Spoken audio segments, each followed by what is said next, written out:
네, 오늘은 리얼 크리스찬, 진짜 크리스찬이라는 제목으로 함께 하나님 말씀을 나누기 원합니다. 만약 여러분에게 최고의 상을 받는 자리에 여러분이 서신다면 여러분은 어떤 수상 소감과 메시지를 남기시겠습니까?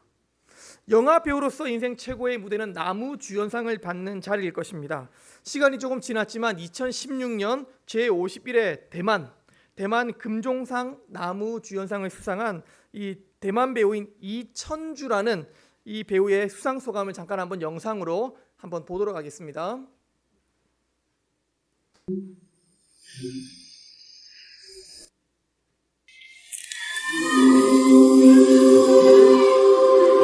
李天柱，恭喜电影明天地带，再见你。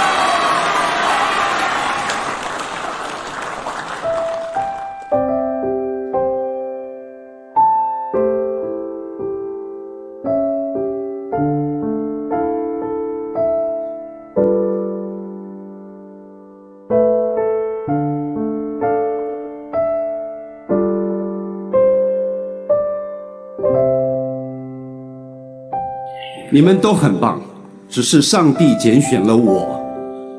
我想一定有他的用意，可能让我上来说说话吧。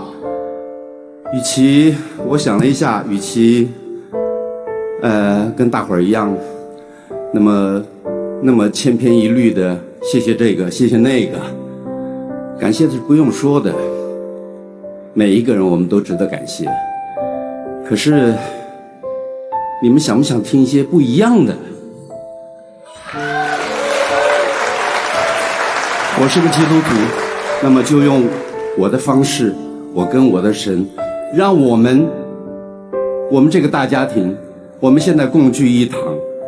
可是要知道，还有很多的大家庭在外面水深火热。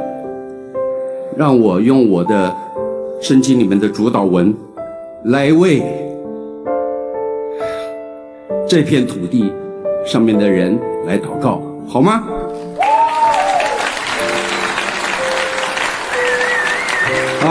我们在天上的父，愿人都尊你的名为圣，愿你的国降临，愿你的旨意行在地上，如同行在天上。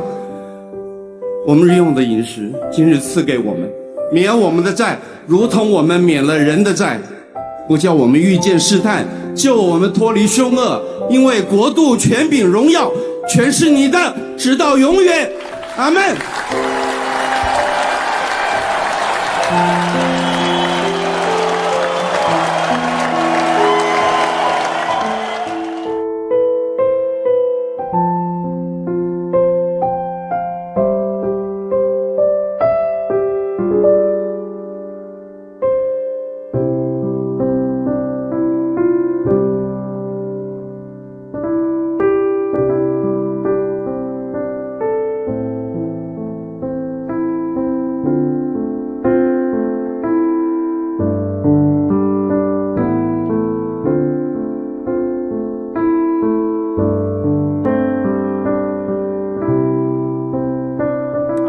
이천주 배우는요, 대만에서 40년간 배우로 활동했습니다. 국민 배우입니다. 그가 무대에 설 때 그는 이렇게 말합니다. 我是基督徒라고 이야기합니다. 나는 그리스도인이라고 이야기합니다. 이천주는 드라마를 찍을 뿐만 아니라 때로는 본인이 연기를 하고 또 무언가를 연출할 때에도 늘 하나님의 영광을 또 하나님의 나라를 생각하며 그 일들을 감당했다 그럽니다. 사실 이 이천주가 자신의 이름이 호명되었을 때 그 마음에 이런 마음이 있었답니다. 다른 사람들을 소개한 다음에 하나님께 영광을 올려드리는 소감을 간단히 해야지. 근데 하나님이 그 마음에 그러면 안 돼 라는 마음을 주셨대요.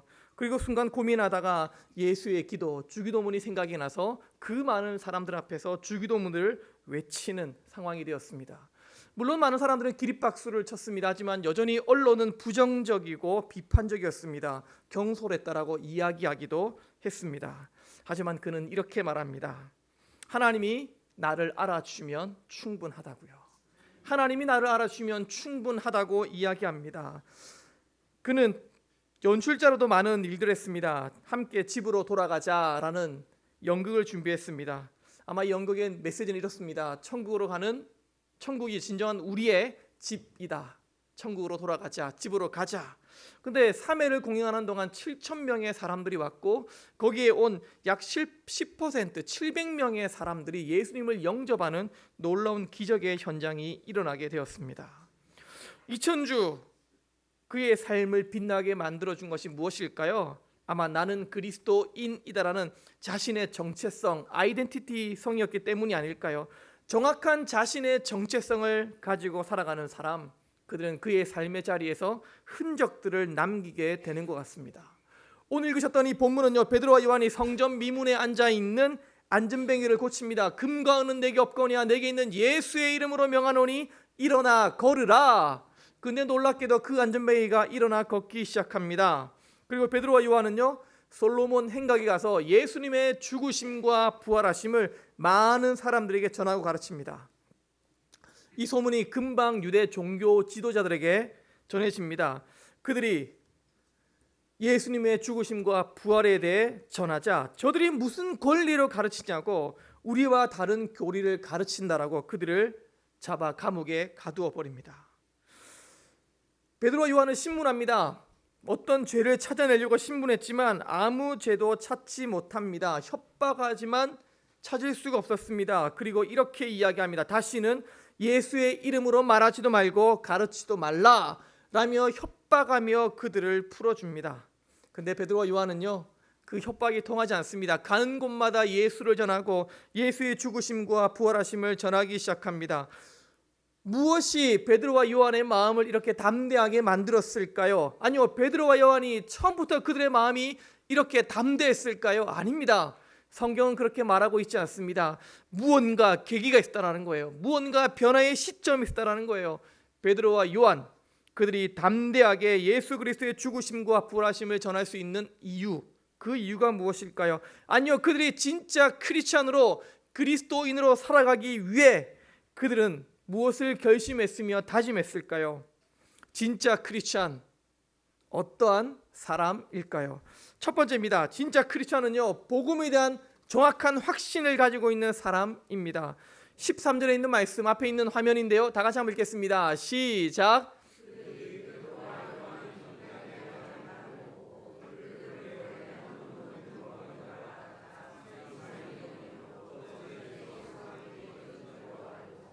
아멘. 네, 베드로와 요한이 전합니다. 예수님의 죽으심과 부활하심을 전하는데 그 이야기를 들은 사람들이 어떻게 여겼냐면 이상히 여겼다라는 거예요. 이 이상히 여겼다는 말이 무슨 말이냐면 내가 알던 저들이 아닌데 라는 뜻입니다. 내가 알던 베드로와 요한은 그저 한낱 물질하며 사는, 금을 던져 사는 어부에 불과한데 라는 뜻입니다. 그 당시 직업군을 나눌 수는 없겠지만 가장 천하고 낮은 직업군 중에 하나가 바로 어부였습니다. 저들은 그런데 그런 사람이었는데 그렇게 살았는데 어떻게 저들이 이렇게 담대하게 말할 수 있지라고 의아해하며 이상히 여기는 것입니다. 자, 그러면 저와 여러분이 한번 생각해 보았으면 좋겠습니다. 베드로와 요한이 처음부터 이렇게 담대한 사람이었을까요? 아닙니다. 마가복음 14장 50절에 이런 말씀이 있습니다. 제자들이 다 예수를 버리고 도망하니라. 네, 예수님이 감람산에서 잡혀가십니다. 그 자리에 있던 제자들이 다 예수를 버리고 도망갑니다. 예수님이 잡혀가시는 모습을 보자 혹여나 자기에게 해가 될까봐, 자기에게 불리한 상황이 될까봐, 혹여나 자기도 잡힐까봐 예수를 버리고 다 도망가 버립니다. 그뿐만 아닙니다. 누가복음 22장 24절에 보면 이런 말씀이 있습니다. 또 그들 사이에 그중 누가 크냐 하는 다툼이 난지라. 제자들 3년 동안 예수님과 함께 먹고 마시며 공생애를 보냈던 이 제자들 마음 가운데는 어떤 마음이 있었냐면요, 빨리 예수님이 예루살렘으로 입성하셔서 이분이 메시아 왕이 되시면 우리는 예수님 따라 한 자리 얻게 될 것에 대한 기대감이 있었습니다. 누가 더 크냐, 누가 낮으냐, 누가 오른쪽에 앉을 것이냐, 누가 왼쪽에 앉을 것이냐, 온통 제자들은 거기에 빠져 있었습니다. 예수님을 예수님으로 보지 않고 그저 예수님을 이용하여 자신의 이익을 추구하고 자신의 자리를 추구하려는 마음들이 제자들 마음에 가득했던 것입니다. 또한 베드로 한번 보겠습니다. 예수님의 제자들 중에 배신의 아이콘, 그러면 아마 베드로 아닐까요? 예수님을 따른 수제자였습니다. 근데 예수님이 잡히시던 밤 그는 몰래 뜰에 숨어 들어갑니다. 근데 앞불싸. 네, 여종 앞에서 이 베드로는 예수님을 한 번도 두 번도 아니고 세 번이나 예수님을 모른다라고, 나와 상관없다라고 예수님을 부인하기 시작합니다. 예수님을 부인했던 베드로, 자신의 이익을 추구했던 제자들, 예수님을 버리고 도망갔던 그들, 오늘 본문은 또한 이렇게 말합니다. 본래 학문 없는 범인으로 알았다가, 네, 그냥 평범한 사람이라는 거예요. 아니, 그냥 배우지 못하고 가지지 못하고 그냥 평범했던 사람이라는 겁니다. 그런데 이 베드로와 요한이 어떻게 이런 말을 하지? 이렇게 담대할 수 있을까? 라며 그 자리에 있던 사람들이 의문을 던지며 이상히 여기기 시작합니다. 여러분, 무엇이 베드로와 요한을 이렇게 바꿨을까요? 무엇이 베드로와 요한을 이렇게 바꿨을까요? 그 대답은 사도행전 4장 12절에 나옵니다. 우리 함께 말씀을 함께 읽겠습니다. 시작.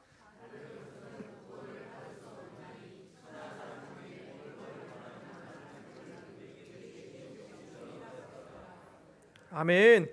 베드로 마음 가운데 어떤 확신이 있었냐면요, 복음의 확신이 있었어요. 베드로 마음 가운데 구원에 대한 확신이 있었습니다. 천하 사람 중에 구원받을 만한 다른 이름을 우리에게 준 적이 없고 오직 그 이름은 예수 그리스도라는 이 복음의 확신이 베드로와 요한의 가슴 가운데 새겨지자, 심겨지자 그들은 이 복음 때문에 담대할 수 있었다라는 겁니다. 여러분, 우리의 인생 가운데 정답이 예수 그리스도라는 걸 우리가 깨닫게 되면 우리에게는 두려움이 없습니다. 무서움이 없습니다.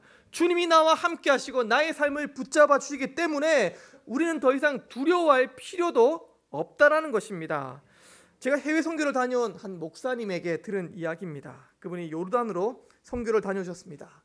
요르단에서 베이스 캠프를 세우고 난민들과 또 그 지역에 있는 사람들에게 복음을 전하고 여름 선교학교를 진행했답니다.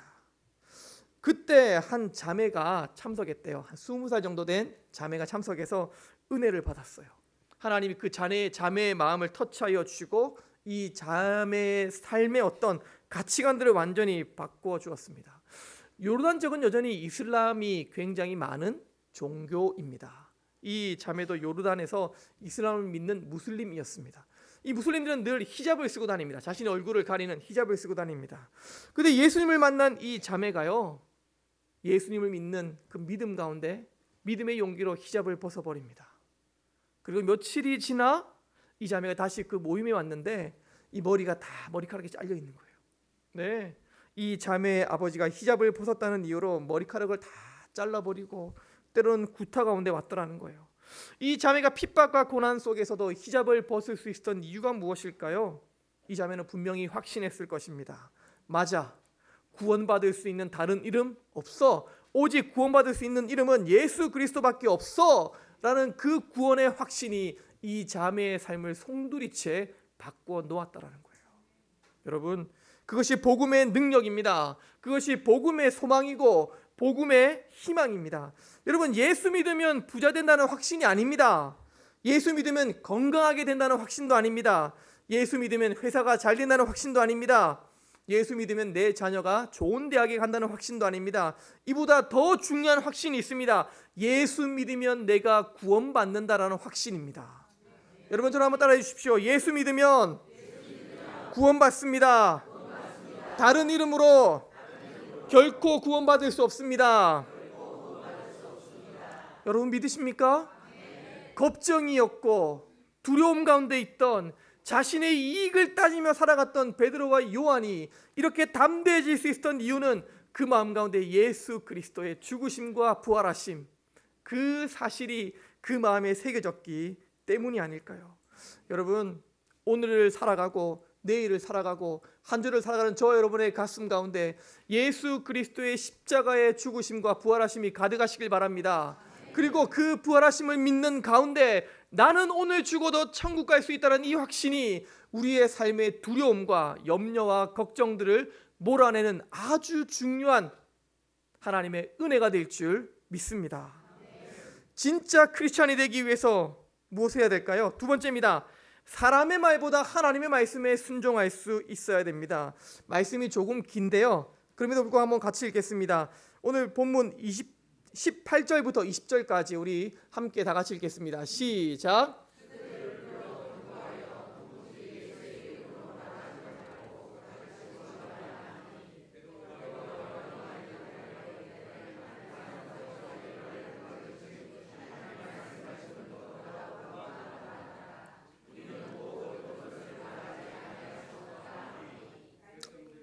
아멘. 여러분 이 말씀을 믿으십니까? 지금 베드로와 요한에게요 힘 있는 자들이 협박합니다. 예수의 이름도 말하지 말고 가르치지 말라고 협박하고 있습니다. 이때 베드로와 요한이 보인 반응이 뭔지 아세요? 내가 너희들의 말을 듣는 게 중요하냐? 아니다. 나는 하나님의 말씀을 듣는 것이 내게 더 중요하다라고 이야기합니다. 하나님 앞에 서 있는 나는 너희들의 말을 듣지 않겠다. 나는 하나님의 말씀을 듣겠다라고 이야기합니다. 그리고요 이렇게 말합니다. 보고 들은 것을 그대로 전하겠다고. 여러분 보고 들은 것을 그대로 전하는 사람을 한 단어로 증인이라 그럽니다. 네, 증인은요 보고 들은 것을 그대로 전해야 합니다. 만약에 위증하면 도리어 감옥에 갇히게 됩니다. 지난 목요일 오전 10시 30분에 연제구에 있는 부산 법원을 다녀오는 일이 있었습니다. 지인을 위해 또 격려하고 기도하기 위해 잠깐 다녀왔습니다. 근데 이 법정에서 제일 먼저 하던 것이 무엇이냐면 이 대표자가요 거짓으로 위증하지 않겠다라고 선서하더라고요. 그렇습니다. 베드로, 요한 그들은 증인의 삶을 살겠답니다. 내가 이제 사람의 말을 듣지 않고 하나님의 말씀을 듣고 그 말씀을 내 안에 새기며 살아가겠다라고 이야기하고 있습니다. 여러분 진짜 크리스찬 우리는요 만물의 절대 주관자이신 하나님을 두려워하며 그분 앞에 떨 수 있어야 됩니다. 한 신학자가 이런 이야기를 했습니다. 현대 교회의 가장 큰 문제는 교회 다니는 사람들이 하나님의 음성보다 사람들의 음성을 더 크게 듣는 것이다. 여러분 이 말에 공감이 되십니까? 오늘날 이 현대 교회의 가장 큰 문제는 교회 다니는 사람들이 성도들이 하나님의 음성보다 사람들의 말을 더 크게 듣는 것 이것이 문제라고 이야기합니다. 여러분 우리는 노라고 말할 수 있어야 됩니다. 아니요 노라고 말할 수 있는 크리스찬이 될 수 있어야 됩니다. 세상이 아무리 좋다라고 예스라고 외칠지라도 그것이 하나님의 말씀에 반한다면 노라고 말할 수 있는 크리스찬이 될 수 있어야 됩니다. 우리 한번 연습해 볼까요? 저를 따라 한번 해보시기 바랍니다. 노. 이 목소리는 안 될 것 같습니다. 조금 더 큰 목소리로요. 노. 네, 세상이 아무리 좋다라고 말할지라도요 우리는 하나님의 말씀에 기준 삼아 노라고 말할 수 있어야 됩니다. 뿐만 아니라 세상이 아니라고 말할지라도 하나님의 말씀이 예스라고 말하면 우리는 어떻게 말해야 된다고요? 예스라고 말할 수 있어야 됩니다. 그게 하나님을 따르는 크리스찬의 모습이라는 겁니다. 여러분 감히 이런 도전을 여러분에게 드리고 싶습니다. 저와 여러분의 마음 가운데 진짜 저와 여러분의 마음 가운데 하나님 말씀 앞에 두려워 떠는 여러분 되시길 소망합니다. 하나님의 그 말씀 앞에 생명을 거는 여러분 되시길 소망합니다. 정말 하나님 말씀이 우리 인생의 길이요 진리요 생명임을 온전히 믿고 따를 때 하나님이 저와 여러분의 인생을 책임져 주지 않으실까요? 아니요 분명히 책임져 주실 것입니다. 성경에 보니까요 하나님의 말씀보다 사람의 말에 더 귀를 기울인 대표적인 한 인물이 나옵니다. 그는 이스라엘의 첫 번째 초대 왕이었던 사울입니다. 이 사울은 하나님 말씀보다 자신의 생각, 자기의 고집, 다른 이야기를 더 크게 들었습니다. 하나님이 사울에게 말씀하십니다. 아말렉과의 전쟁 가운데 모든 것을 진멸하라고요. 근데 사울이 하나님 말씀을 듣지 않습니다. 보기에 좋은 재물들이 있는 겁니다. 네, 그걸 숨겨놓았습니다. 그리고 들켰습니다. 하는 이야기가 무엇이냐면 내가 하나님께 예배드리기 위해 남겨놓았다라고 거짓말하고 있습니다. 또한 이 사울이 블레셋과의 전쟁 가운데 하나님 말씀을 들으며 기다려야 됩니다. 그런데 사무엘이 늦게 옵니다. 기다리지 못하고 신접한 무당을 찾아가 도움을 구합니다. 그랬더니요 하나님이 이 사울을 향해 이렇게 말씀하십니다. 사무엘상 15장 23절 말씀입니다. 다 같이 한번 읽겠습니다. 다 같이 읽겠습니다. 시작.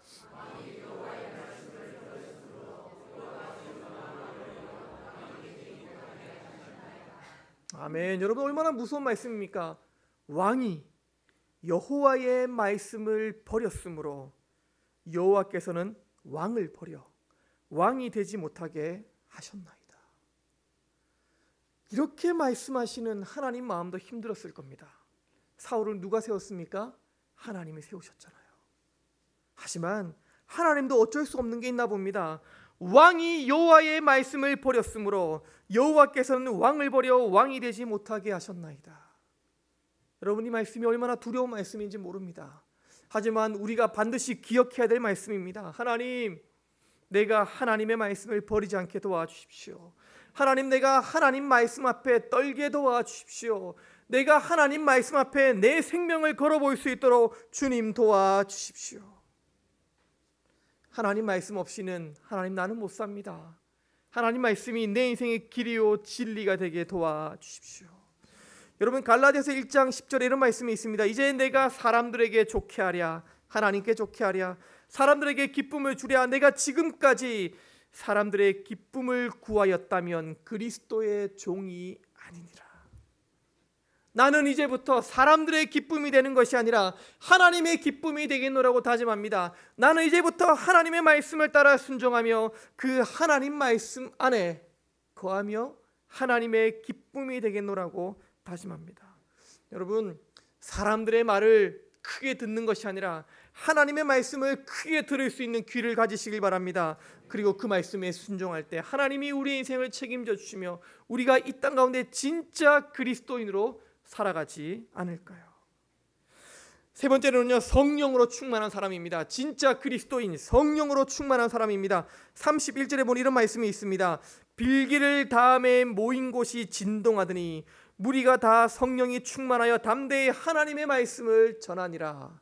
네, 베드로와 요한이요 돌아왔습니다. 돌아와가지고 그동안 있었던 이야기를 함께 전합니다. 전하고 나서 함께 모인 사람들이 무엇 하냐면 빌기를 다음에 기도했다라는 거예요. 모인 사람들이 기도했습니다. 기도했더니 진동하고 성령이 충만하게 임하셨습니다. 이와 비슷한 상황을 우리는 알고 있습니다. 사도행전 2장입니다. 마가다락방에 많은 무리들이 모여 무엇했습니까? 기도했더니 성령님이 그 자리에 충만하게 임하셨습니다. 기도하면 성령 충만함을 경험할 수 있습니다. 저와 여러분의 삶 가운데 성령 충만함을 먼저 구하는 은혜가 있으시길 바랍니다. 우리가 이 땅을 살아가는 동안 정말 많은 기도 제목들이 있잖아요.